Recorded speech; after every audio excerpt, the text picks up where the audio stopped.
I wanted to talk about Trump's continued assertion that the bombing of Iran's atomic facilities resulted in the complete obliteration of these facilities, and that it's now even to the point, which J.D. Vance suggested before, but I thought now with the conflicting intelligence report from the Pentagon that maybe the Trump administration would take a different tone. But no, we already saw the statements released by Caroline Leavitt to the press. For those of you who may have forgotten, let me read it to you. I have it saved here. This alleged assessment is flat out wrong and was classified as top secret, but was still leaked by CNN by an anonymous low-level loser in the intelligence community. The leaking of this alleged assessment is a clear attempt to demean President Trump and discredit the brave fighter pilots, because that's the main focus of leakers, is to discredit fighter pilots, who conducted a perfectly executed mission to obliterate Iran's nuclear program. Everyone knows what happens when you drop 14 30,000-pound bombs perfectly on their targets. Total obliteration. So they were of the opinion that, it was already done. J.D. Vance was saying the program was over, and now Trump has reiterated that at the NATO conference at The Hague, where he says that the program is obliterated. Listen. Doors open, but sounds like the door is open, but you're in no rush. Is that right? Sounds like the door is open. But I'll tell you what. Look, we're going to talk to them next week with Iran. He's talking about a long-term deal with the Iranians on nuclear weapons. We may sign an agreement. I don't know. To me, I don't think it's that necessary. I mean, they had a war, they fought. Now they're going back to their world. I don't care if I have an agreement or not. The only thing we'd be asking for is what we were asking for before about we want no nuclear, but we destroyed the nuclear.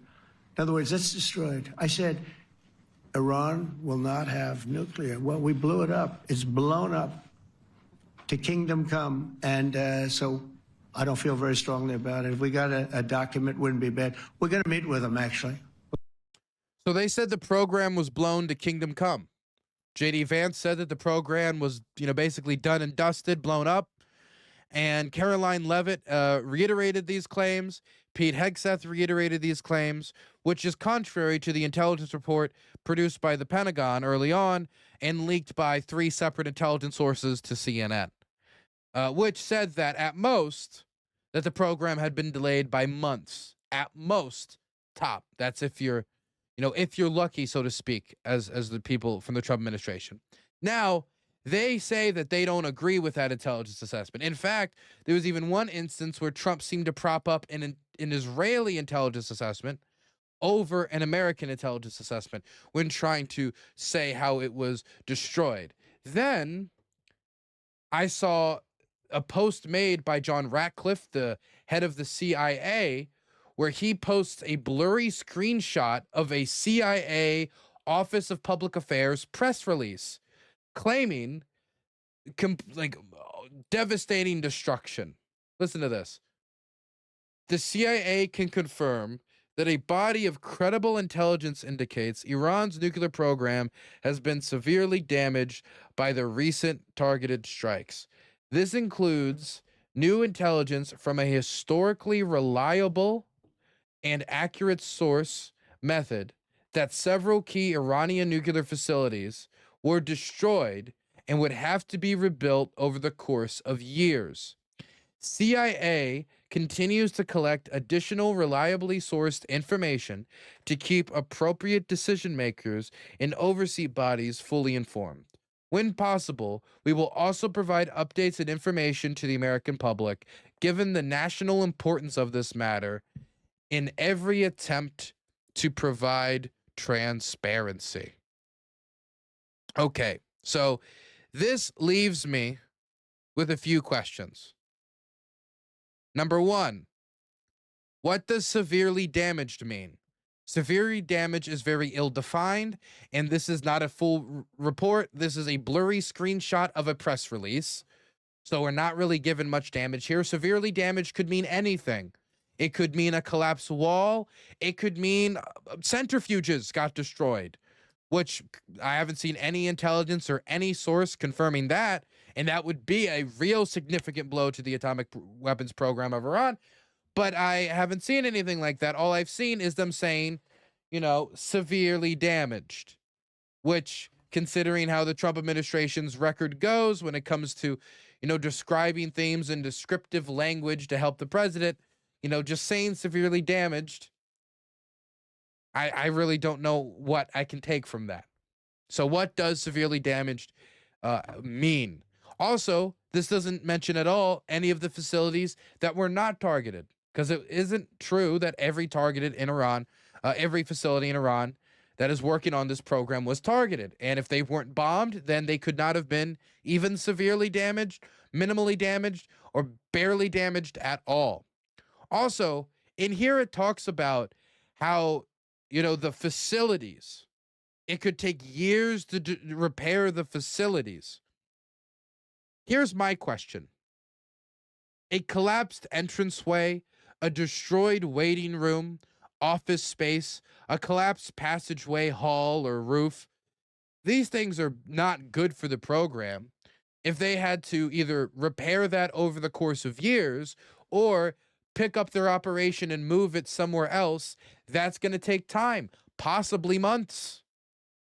But damage to a building, damage to either of the above ground facilities that were hit by the Tomahawk missiles like Isfahan, or the facility at Fordow in the mountainside where the 30,000 pound bombs targeted, the facility, the building getting damaged is not good for the program. The mountain of granite and stone was, a good natural defensive barrier for the program. But that doesn't mean the program has been delayed on the merits of the internals of the program itself. And what I mean by its internals, I mean the centrifuges. I mean the enriched material. I mean the scientists. I mean the heavy-duty equipment that they use to enrich material and to move forward in the experimentation to weaponize it, or the program to create a device. For example, when we talk about the facilities not targeted, what about the facilities that are not working on enrichment, but are working on creating a delivery system that will not only be able to reach Tel Aviv, but will also be able to reach the continental United States? Basically, there's a lot of information here when it says the facilities have been damaged and set back years on repair. Okay, but if they move this to another facility underground and they delay it 2 to 3 months, then this has done nothing but kick the can down 2 to 3 months. And is the president of the United States now going to bomb this new facility in 2 to 3 months, hoping that time it will destroy the centrifuges? It will damage the internals of the operation, kill some essential scientists needed for the program to advance? Basically, there's a lot of information here that I'm just kind of completely left in the dark about. And the way that they talk in the press in reference to this, and the way that they keep delaying their briefings to Congress that they are mandated by law to have already done.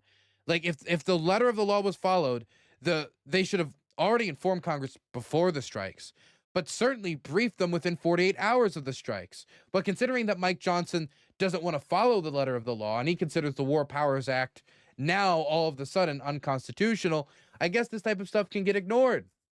But to be clear, that they're going to have a meeting with intelligence officials where the Trump administration is fighting to make sure that Secretary of Defense Hegseth and Rubio are the only ones getting briefed, instead of high-ranking intelligence officials. Gabbard isn't going to go. Radcliffe isn't going to go. And we have yet to have that intelligence meeting that was supposed to happen with our elected congressmen, our duly elected representatives. That was supposed to happen Tuesday. They pushed it back, and they don't tend to delay these things when there's good news. Certainly this administration. And from the way they keep talking about this to the press, from not only the statement we read before, let me read the other statement. I read the one from from Caroline Leavitt, who we're going to hear again. Let me read the one from Secretary of Defense Hegseth. Based on everything we have seen, and I've seen it all, our bombing campaign obliterated Iran's ability to create nuclear weapons. Our massive bombs hit. This is not the way you talk if you have to bomb them or do something again in 6 months. Our massive bombs hit exactly the right spot at each target and worked perfectly. The impact of those bombs is buried under a mountain of rubble in Iran. So anyone who says the bombs were not devastating is just trying to undermine the president and the successful mission. And listen, in this type of tone, it's continuing as they're making the media circles. No other president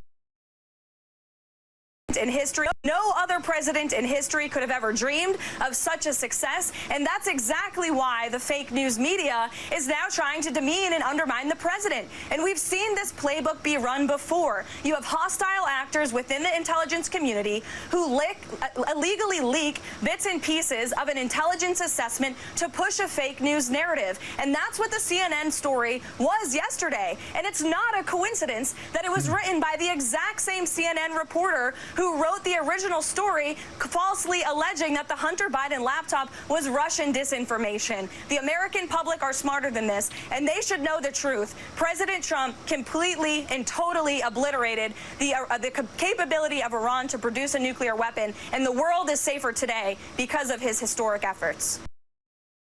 The way that Pete Hegseth and Caroline Leavitt are talking are the ways a government would talk if they want to suppress intelligence assessments.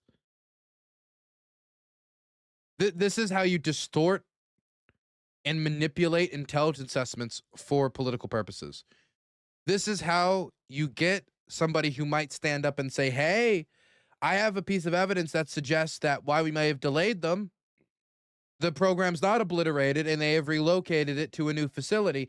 This is the type of tone you would take if you want those people scared to speak up, or if you're going to take those reports and bury them, because the last thing the president wants to do is in 2 months say, whoops, never mind.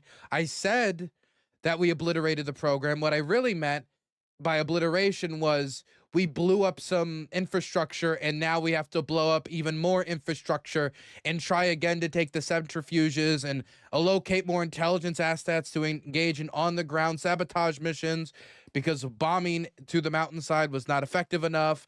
And we'll coordinate that with an air campaign to re-disable the air defense systems so we can then go back in and strike the... People don't want that. People didn't want the original bombing run in Iran. The majority of the American people were against bombing Iran. They saw it as a potentially escalatory action when the American public currently do not have much of an appetite for more in-depth entanglement and foreign interventionism in the Middle East. But this comes at the same time when the American public in large part do support the idea of continuing to send aid to the Ukrainians and support them against Russian aggression. But that action, that peace through strength will not be shown. This peace through strength will be shown.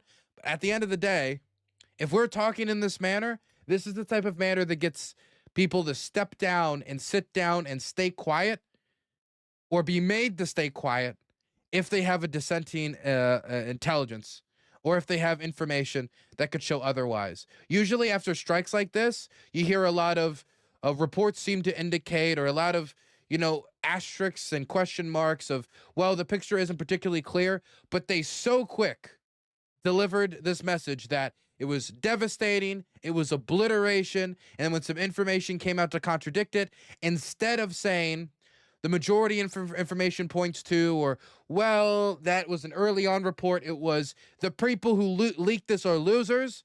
They're leaking it because they hate our troops. They hate our veterans. They hate the pilots. They hate our president. They want to undermine him. This is how you would expect somebody to talk if they had something to hide. And that's not to say that the program couldn't have been obliterated. Maybe there is a piece of intelligence that will be shared after it's found in a month that will indicate, okay, they really did obliterate much of the program, and we're talking about 2 years instead of 2 months. But I have yet to see that, and every word that comes out of their mouth does not reinforce that hope in me and only makes me more anxious, to be completely blunt with you. Look, my fear is that they're going to talk like this, and then the threat is not going to be gone. And then when they come out again and say we have to do it again, this doesn't just rub off and have a bad impact on the Trump administration. It's going to have a bad impact on our intelligence assessments, even though if that is the case, then a lot of this culture is going to be created not by the intelligence assets themselves, not by our agents, not by, you know, high-ranking intelligence officials who, you know, went and sifted through this information, but by the messaging of our chief executive, who is mainly concentrated on delivering himself a victory rather than accomplishing the long-term goal of stopping the Iranian nuclear weapons program. And my long-standing position still holds that we are not going to be able to prevent the Iranians from getting an atomic weapon just by bombing and just by economic pressure. There has to be something signed at some point. At some point, something has to be signed, and you're going to have them police themselves unless you want troops on the ground, which there is no appetite for. And I don't care how much the Republican Party spun around when it came to bombing the Iranians. They are not giddy to send their troops to go die in the mountains. So whether or not Trump says, oh, maybe we have to have a deal, maybe we don't have to have a deal. Yes, you have to have a deal. And the sooner the people in Washington realize that you need a written agreement with the Iranians for there to be some amount of self-policing that is monitored by the IAEA, the International Atomic Energy Agency. Until that happens, we're just waiting for the next tick, tick, tick to pass by, the tick of the clock, for another bombing raid to be claimed as necessary. Okay, moving on.